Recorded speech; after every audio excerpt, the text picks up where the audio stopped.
소설 열국지 6권. 열국지 6권. 제46장 성인 공자.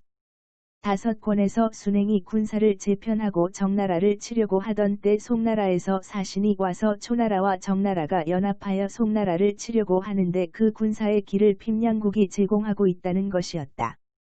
진도공은 순행에게 핍량성을 공격하라고 명령한다. 순원과 범계가 자신만만하게 핍량국을 정복할 수 있다고 장담하자 순행을 그들을 노, 조, 주나라로 편성된 일군을 이끌게 하여 핍량성을 쳐들어가도록 지시한다.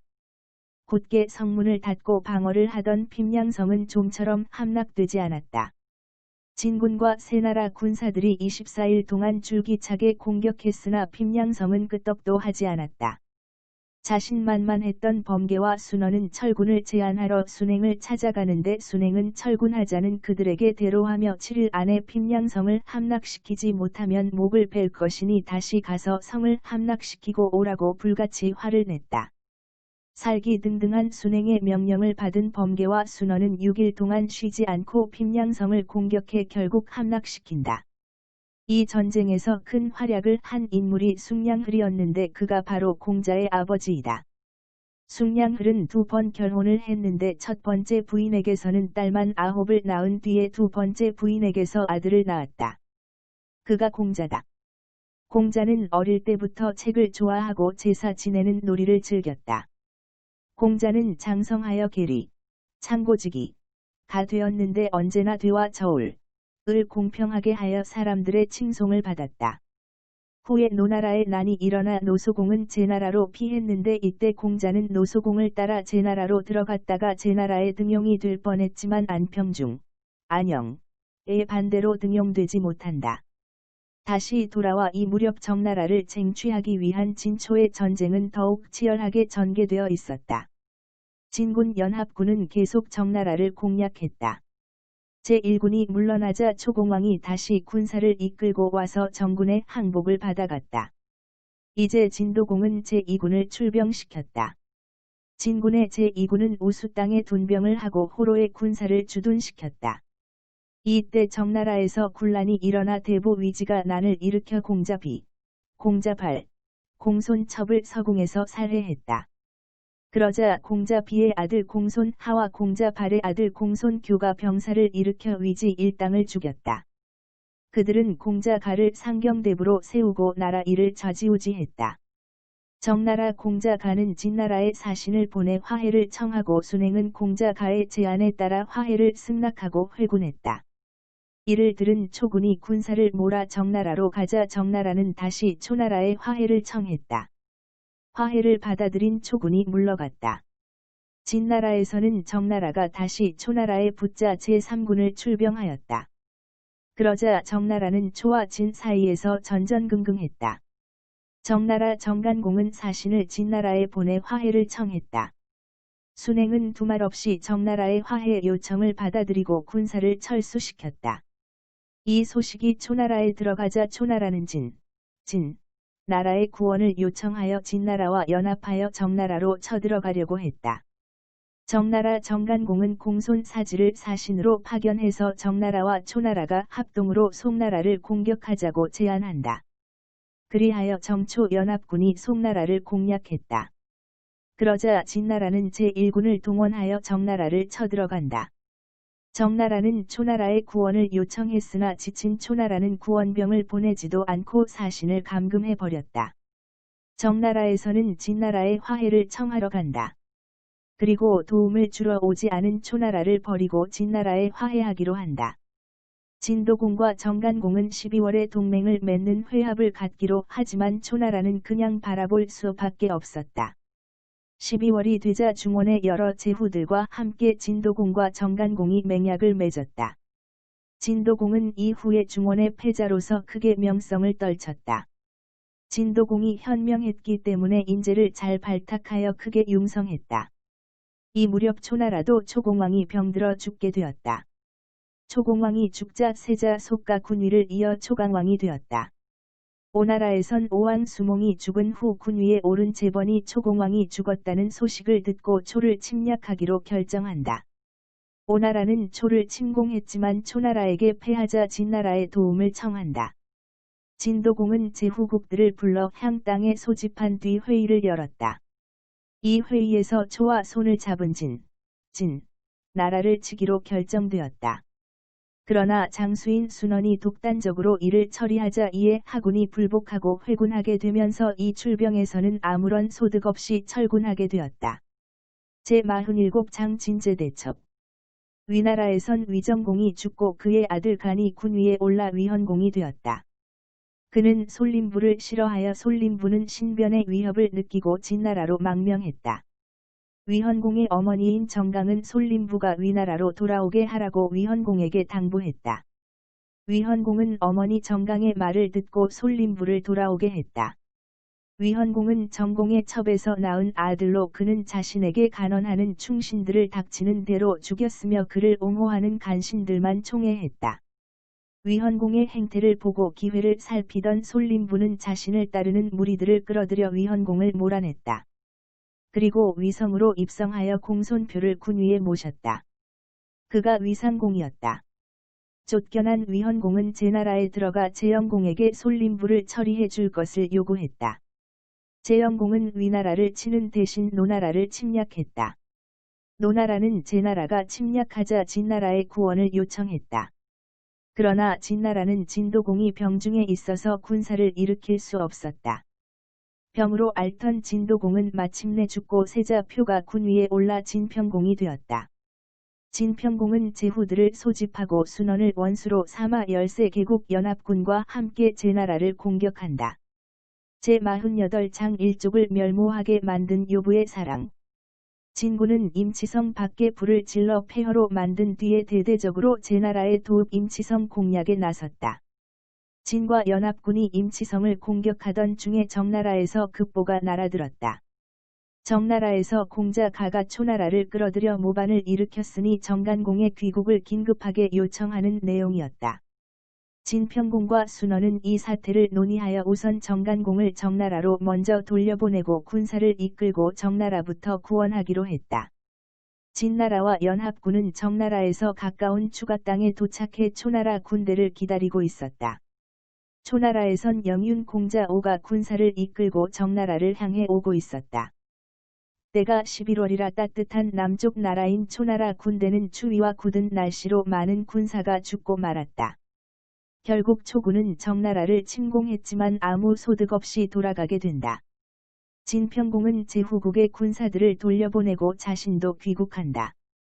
진나라 중군 원수 범계에게는 기라는 딸이 있었다. 기는 난염에게 시집을 가서 이름을 난기로 바꾸었다. 난씨는 대대로 진나라 왕실의 충성을 바쳐 복록과 벼슬을 세습하고 난지를 비롯하여 난염에 이르기까지 7대가 진나라 조정에서 활동한 가문이었다. 그런데 난기의 남편인 난염이 죽자 40세도 되지 않은 난기는 미망인이 되었다. 난염의 아들 난영에게는 주빈이라는 가신이 있었다. 난기는 주빈을 흠모하여 결국 둘이 몸을 섞으며 밤낮을 붙어 지냈다. 그러다 주빈은 남들의 눈치를 보며 만나야 하는 처지를 토로하자 난기는 자신의 아들 난영을 죽일 계획을 세운다. 난기는 자신의 아버지 범계를 찾아가 난영이 난을 일으키려 한다고 거짓말을 한다. 자신의 아들의 모반 사실을 밝히는 것이라 범계도 이 이야기를 믿지 않을 수 없게 되었다.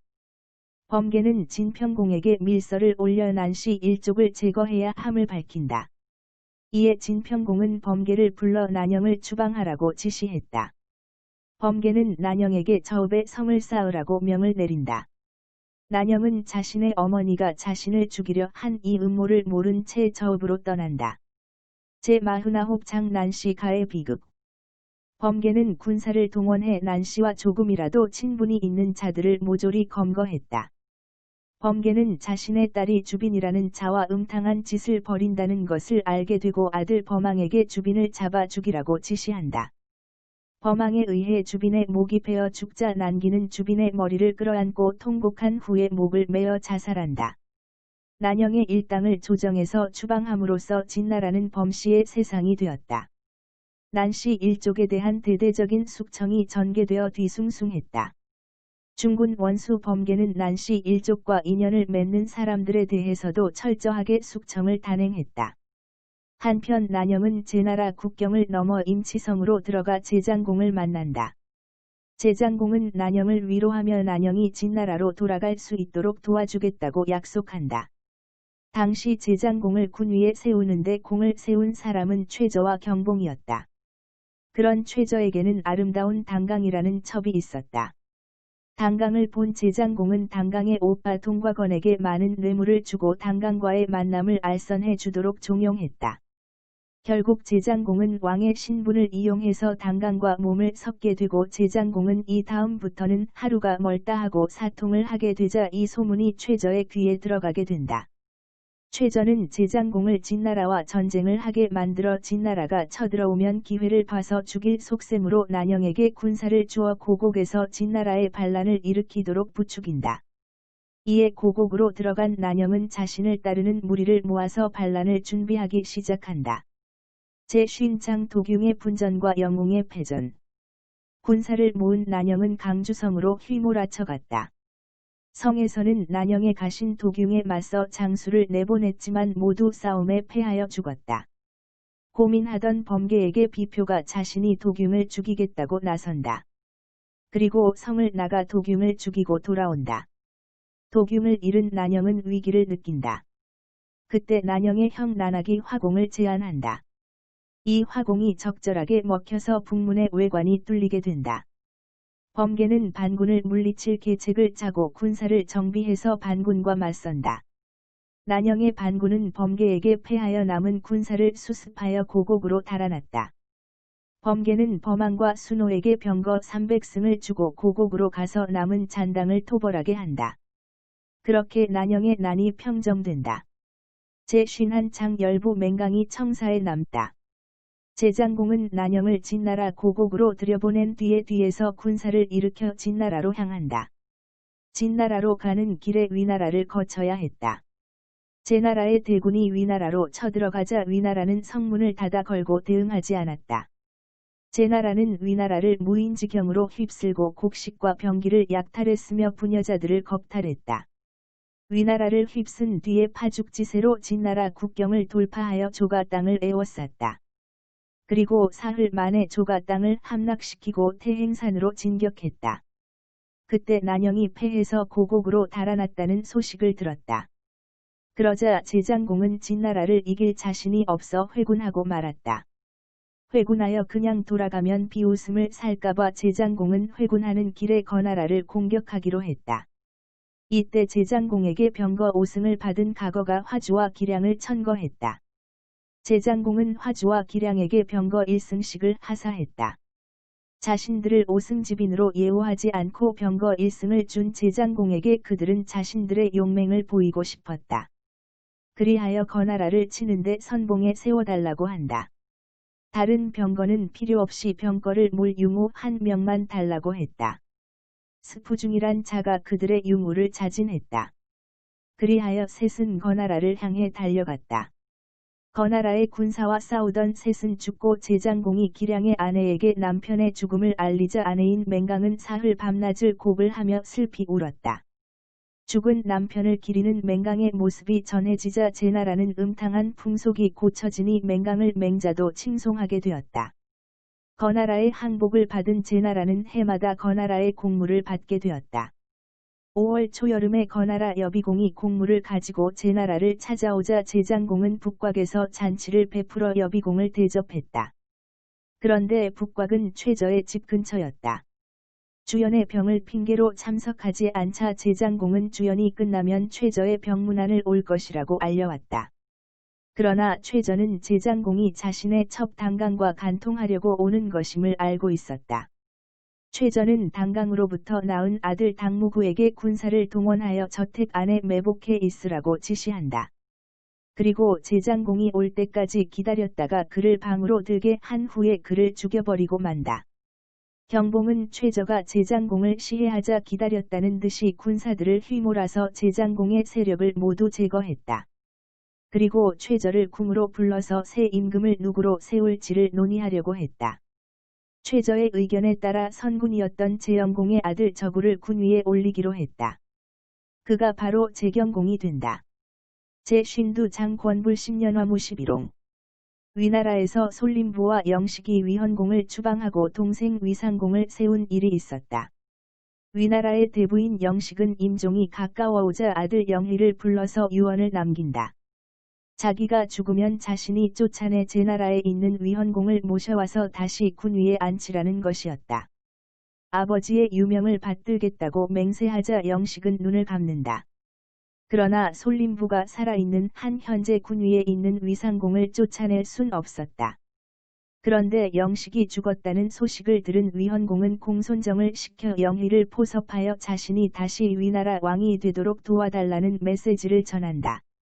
그 전가를 받은 영희는 위헌공을 믿을 수 없어 자기 혼자서는 결정할 수 없으니 위헌공의 동생 공자전을 이리로 보내달라고 요청한다. 공자전은 위헌공의 마음이 결정되었음을 알고 영희를 만나러 간다. 그리고 그때부터 영희는 위나라 대부들을 포섭하기 시작한다. 그리고 거사를 준비하고 위상공을 죽이고 위상공의 일족들을 모조리 숙청하고 위헌공을 맞아들여 군위에 모셨다. 군위에 오른 위헌공은 약속한 대로 영희를 재상에 임명하고 위나라의 정치를 모두 맡긴다.